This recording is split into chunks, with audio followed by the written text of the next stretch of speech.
Hi. మన భారతదేశ సైంటిస్టులు 2 కొత్త రకాల బియ్యం అనేది కనుగొన్నారనమాట. అవేంటంటే DRR-100, దాన్నే కమల అని పేరుతో అంటారు. రెండో వచ్చేసి పూసా DST రైస్ 1, ఇది రెండో రకం అనమాట. వీటి ప్రత్యేకత ఏంటి, వీటి ఇంపార్టెన్స్ ఏంటి, దీనివల్ల ఎందుకు ఇంత పబ్లిక్గా ఇంత డిస్కషన్ జరుగుతుంది ఏంటని చూస్తే, ఇవి నీటి వినియోగం అండి. అంటే వాటర్ తీసుకోవడంలో దాదాపు 30% తక్కువ.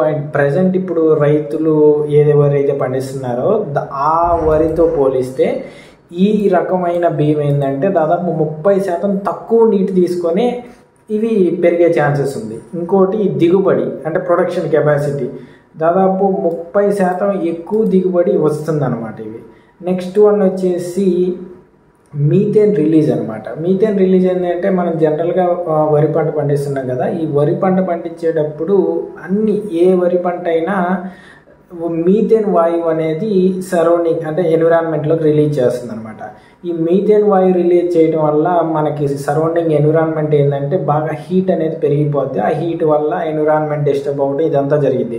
బట్ దీనివల్ల ఈ ప్రజెంట్ ఇప్పుడు డెవలప్ చేసిన ఈ 2 రకాల వల్ల దాదాపు 20% తక్కువ మీథేన్ వాయువు అనేది ఎన్విరాన్మెంట్లోకి రిలీజ్ చేయడం జరిగింది.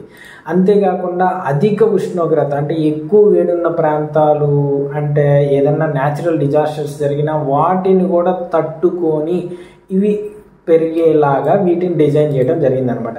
ఇన్ని 4 ప్రత్యేకతలతో వీటిని డిజైన్ చేయడం జరిగింది. అసలు వీటిల్లో ఏంటి, ఇవి ఎలా తయారు చేశారు అని చూస్తే, ఇవి జన్యు మార్పిడి ద్వారా జరగలేదు, అంటే genetic modification. So genetic modification అనేది ఏ గవర్నమెంట్ యాక్సెప్ట్ చేయదు.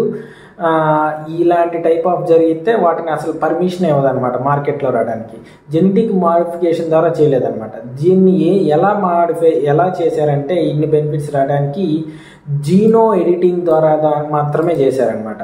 సో ఈ జీనో ఎడిటింగ్ అంటే ఏంటంటే దానికి ఆల్రెడీ ఉన్న డిఎన్ఏలో ఏదైనా చిన్న మార్పిడి, ఏదైనా చిన్న మార్పిడి చేయటాన్ని, అంటే ఆ డిఎన్ఏని కంటిన్యూగా డిలీట్ చేయడం, అలా కాకుండా ఉన్న డిఎన్ఏనే స్మాల్ మోడిఫికేషన్స్ ద్వారా మనకు బెస్ట్ రిజల్ట్స్ వస్తుంటే దాన్నే మనం జీనోమ్ ఎడిటింగ్ అని అంటారనమాట.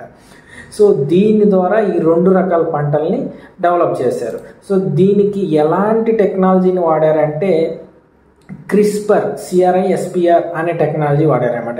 క్రిస్పర్ అంటే clustered regularly interspaced short palindromic repeats అనమాట.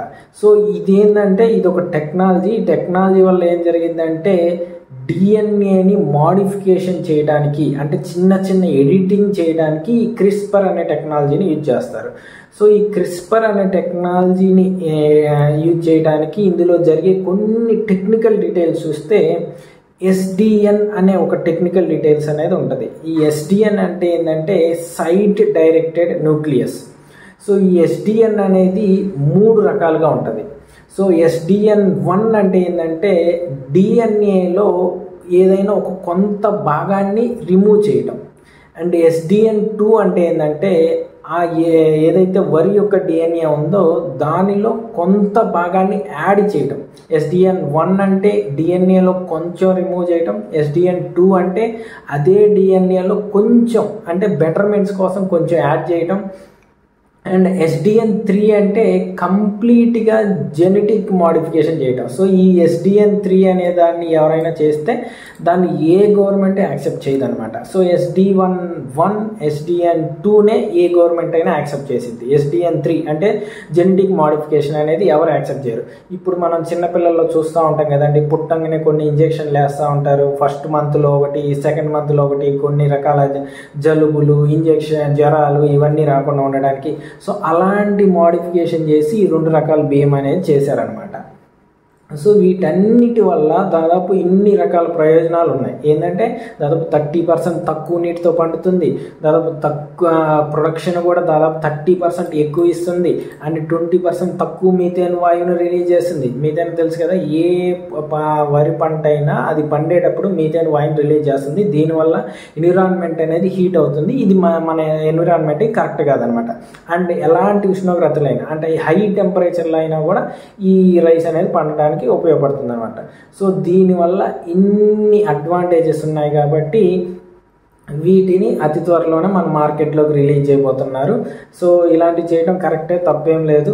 ఎందుకంటే మనం భారతదేశంలో జనాభా రోజు రోజుకి పెరిగిపోతూ ఉన్నాము. సో ప్రొడక్షన్ మనకి కావాలి అండ్ తక్కువ కాస్ట్లో కావాలి అండ్ ఆహార భద్రత కల్పించాలి.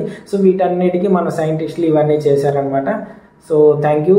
వీడియో నచ్చితే కొంచెం నా ఛానల్ సపోర్ట్ చేయండి, సబ్స్క్రైబ్ చేసుకోండి అండ్ వీడియో నచ్చితే లైక్ చేయండి. Thank you.